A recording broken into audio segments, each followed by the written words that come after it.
precisely the policy of the collective West, led by Washington, that has led to the Kiev regime's going to wage war against its own people since 2014, against all those who don't agree with the neo-Nazi values of the Maidan, with the criminal policies of the Ukrainian authorities who systematically violate basic human and minority rights, UN and OSCE commitments, and even their own constitution. The ultranationalists and neo-Nazis who seized power in Kiev in a Western-backed coup have unleashed true terror. It is impossible to recall the terrible tragedy in Odessa on the 2nd of May 2014 without shuddering. At the time, peaceful protesters were burned alive in the trade union house. The perpetrators of this atrocity are known by name. They even posed for cameras, but so far they have not been punished. The mass graves discovered there are irrefutable evidence of the criminal consequences of the heavy shelling of civilian sites in Donbass. A forensic medical examination has established that the majority of the dead were women and elderly people. Our Western colleagues simply ignore the numerous cases of these blatant violations of fundamental rights, the right to life. Attempts to draw the attention of the Human Rights Council to these atrocities that have been carried out for 8 years have been met with indifference. The Ukrainian regime has pursued a course of aggressive de-Russification and forced assimilation throughout these years. People who consider themselves Russians and would like to preserve their identity, language and culture are told they are strangers in Ukraine. Zelensky called them specimens and advised them to move away to Russia. He initiated the adoption of a law on indigenous peoples, amongst whom there is no place for the Russians who have been living on these lands for centuries. And this is quite in the spirit of lawmaking in Nazi Germany. The Russian language is being banished from schools and universities, from the public sphere, from everyday life. Situations are not uncommon in which the right to speak your native language can cost you not only your job, your health, but also your life. Just imagine if Ireland banned English, Belgium banned French, and Italian banned German. It is simply impossible to imagine. The frontal attack against the Russian language in Ukraine is not repulsed by the enlightened West and is even encouraged by some. Any sign of dissent has the most serious consequences. The process of cleansing the government of undesirable and disloyal officials takes place on a regular basis. The main assistance provided here is from the law on lustration adopted by the Verkhovna Rada. Other legislative acts are produced which allow the regime's security agencies to crack down on dissent and persecute the opposition.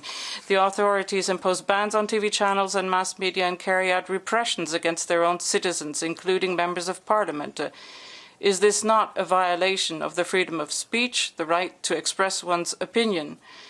Lies about the Second World War are being shamelessly propagated. The local henchmen of Hitler are being hailed as heroes, while the real anti-fascist heroes are consigned to oblivion. Monuments to the victors of fascism are demolished. War criminals who fought in the ranks of the Third Reich are glorified. The latest demonstration of this course was the submission by the Cabinet of Ministers of Ukraine to the Verkhovna Rada on the 23rd of February of this year of the draft law on the withdrawal of Ukraine from the agreement on the commemoration of the causes and heroism of peoples in the Great Patriotic War of 1941-1945. Against this background, the conduct of Zelensky, who had the conscience to declare on that selfsame day that he was honoring the memory of his grandfather who fought in the Red Army to liberate the Soviet Union and Europe from fascism, is the height of blasphemy. The Kiev regime has even introduced itself into the sensitive, intimate sphere of people's spiritual world. Discrimination on the basis of religion is intensifying. The former authorities, led by Poroshenko, with the support of Washington, implemented a church split, creating the so-called Orthodox Church of Ukraine. Laws against the canonical Ukrainian Orthodox Church of the Moscow Patriarchate have been initiated. Churches that belong to it are seized, millions of parishioners and clergy are persecuted. What is this but a violation of the freedom of religion? All these massive and systematic attacks on the rights and freedoms and the consistent dissemination of neo-Nazism are carried out with the open connivance of the United States, Canada and the European Union, which arrogantly declare themselves the standard bearers of democracy. The international human rights mechanisms of the United Nations, the Council of Europe, and the OSCE have been unable throughout these years to find the courage to respond appropriately to the outrageous lawlessness in Ukraine, and they have also been under the pressure of the countries mentioned above. The West began to turn a blind eye to what was happening in February 2014 when radicals carried out an unconstitutional coup d'etat and tore up the agreement reached with the then Ukrainian president, backed by EU guarantees. Once in power, the coup plotters proclaimed an alliance with the West and immediately launched an attack on the Russian language, intending to expel anything that was Russian from Crimea and deploying armed militants there. The eastern regions of Ukraine that did not accept the coup were accused of terrorism, even though they did not attack anyone. On the contrary, punitive units were deployed against them and their cities were bombed with aircraft, artillery, and multi-rocket launchers. They destroyed civilian buildings, schools, and hospitals. Civilians were killed. An inhumane economic, transport, and food blockade was imposed on the Donbass. The Kiev regime got away with all of this. International bodies were, at best, limited to sterile appeals to both sides. It is clear that under these conditions, the residents of Crimea and Donbass had no other choice. In March 2014, the overwhelming majority of Crimean residents expressed their views in full compliance with international law in favor for the incorporation of the peninsula into Russia. The implementation of the right of peoples to self-determination is enshrined in the UN Charter, and this allowed them to defend their right to life, to the free use of their mother tongue, their traditions, their history and culture. In response, Kiev blocked the North Crimean Canal, the main source of fresh water for the inhabitants of the peninsula, and once again everyone was silent, forgetting about the 5 international conventions that enshrine the human right to safe drinking water.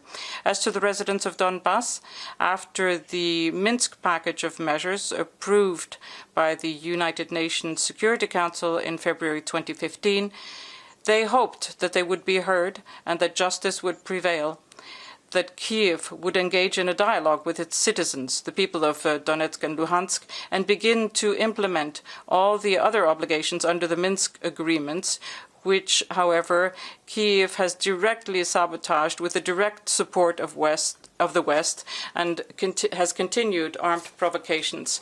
Recently, the Ukrainian regime's criminal actions have intensified dramatically. As a consequence, since mid-February alone, more than 100,000 refugees from Donbass have found refuge in Russia.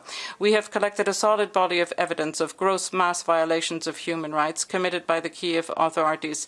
An online exhibition of documents and photographs exposing the atrocities committed by the Ukrainian military and neo-Nazi volunteer battalions has been launched on the website of the Russian Permanent Mission in Geneva. I urge all those who care about human rights to see this exhibition in order to discover the truth, which the Kiev regime, its patrons, and unfortunately most of the Western media are studiously trying to conceal.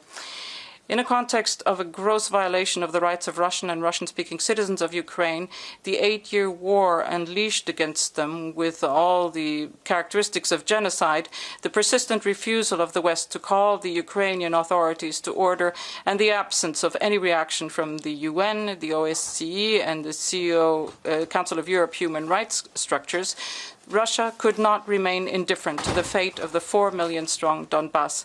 President Putin decided to recognize the Donetsk and Luhansk People's Republics, and in response to an appeal by the leaders of the DPR and LPR, to launch a special military operation to protect these inhabitants in accordance with the Treaty on Friendship and Mutual Assistance concluded with these